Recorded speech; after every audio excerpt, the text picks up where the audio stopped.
Assalamualaikum warahmatullahi wabarakatuh. Bismillahirrahmanirrahim. Alhamdulillahirabbil alamin wa bihi nasta'in ala umuri dunya waddin. Wassalatu wassalamu ala sayyidina wa maulana Muhammadin wa ala alihi wa ashabihi wa ummatihi ajma'in. Para pemirsa yang saya hormati, dalam kesempatan ini saya ingin menyampaikan bahwa Al-Quranul Karim diturunkan oleh Allah Subhanahu wa Ta'ala kepada Nabi Muhammad SAW secara sekaligus pada bulan suci Ramadan. Hal ini didasarkan pada ayat suci Al-Quran di dalam surat Al-Baqarah. A'udzu billahi minasyaitonir rajim. Syahrul Ramadan alladzi unzila fihi al-Qur'an hudan lin-nasi wa bayyinatin minal huda wal furqan al-ayah. Selain itu juga hal ini didasarkan pada ayat 1 surat Al-Qadr. A'udzu billahi minasyaitonir rajim. Inna anzalnahu fi lailatul qadr. Dari dua ayat ini dapat kita pahami bahwa Al-Quran diturunkan oleh Allah Subhanahu wa Ta'ala pada bulan suci Ramadan dan pada malam Lailatul Qadar. Malam Lailatul Qadar berada pada salah satu malam di bulan suci Ramadan. Nah, dua ayat ini itu terkait dengan penurunan Al-Quran secara sekaligus dari Lauh Mahfuz ke Baitul Izzah menurut sebagian riwayat. Nah, setelah itu kemudian Al-Quran diturunkan kepada Nabi Muhammad SAW secara berangsur-angsur selama kurang lebihnya 22 tahun 2 bulan 22 hari, atau orang biasa mengatakan 23 tahun. Sebagian berada di Mekah, diturunkan di Mekah, sebagian lagi diturunkan di Madinah atau di daerah-daerah sekelilingnya. Para pemirsa yang saya hormati, jumlah ayat Al-Quran itu kurang lebihnya 6.232 ayat. Nah, sejumlah ayat ini mengandung berbagai macam aspek. Ada yang terkait dengan kisah-kisah Nabi dan umat terdahulu, ada yang terkait dengan hukum Islam, ada yang terkait dengan etika pergaulan baik sesama manusia maupun dengan alam semesta, dan juga aspek-aspek yang lain. Nah, semua ayat ini baik yang terkait dengan hukum, terkait dengan kisah, terkait dengan alam semesta dan seterusnya itu merupakan atau mengandung ajaran yang sangat luar biasa ya.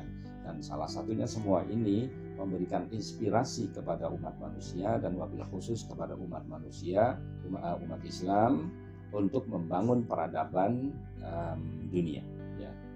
Ingat, kalau kita berbicara tentang peradaban, maka di situ ada aspek spiritual dan aspek material. Ya. Aspek materialnya bisa saja umpamanya kemajuan teknologi, pembangunan, penataan kota dan seterusnya, ya itu yang terkait dengan yang bersifat materi.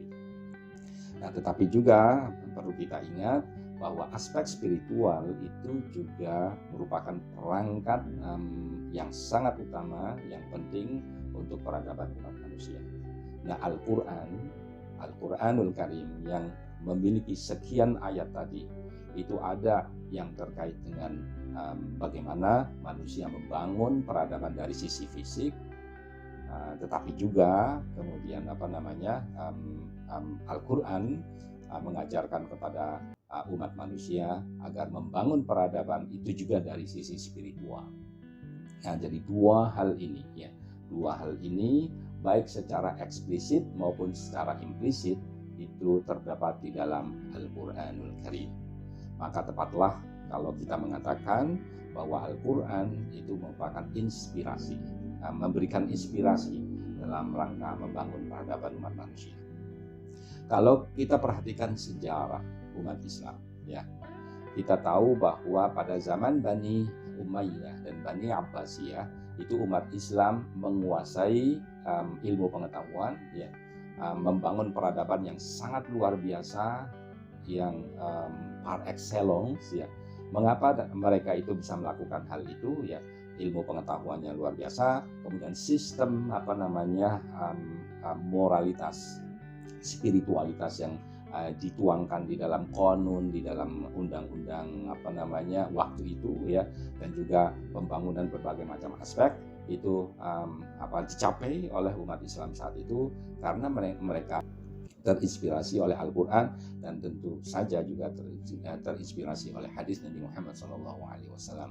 Nah, di antara umpamanya ini salah satu contoh ayat bagaimana kemudian menginspirasi para ilmuwan untuk menggali ilmu pengetahuan terkait dengan alam semesta. Misalnya ya, a'udzubillahi minasyaitonirrajim, wasyamsu tajri limustaqarril laha. Nah, ini ayat wasyamsu tajri limustaqarril laha, dan matahari itu beredar pada porosnya limustaqarril laha. Tadi itu memancing para ilmuwan khususnya kaum muslimin waktu itu ya untuk mencoba kemudian meneliti matahari, bagaimana cara kerjanya matahari, bagaimana beredarnya dan seterusnya. Itu 14 abad yang lalu itu Al-Quran sudah mengatakan wasyamsu tajri limustaqarril laha. Ini salah satu contoh ya, salah satu contoh bagaimana Al-Quran itu kemudian memberikan inspirasi kepada umat Islam waktu itu untuk melakukan penelitian tentang tata surya, umpamanya kayak begitu.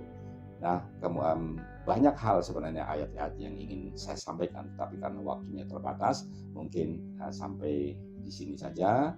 Saya akhiri, wassalamualaikum warahmatullahi wabarakatuh.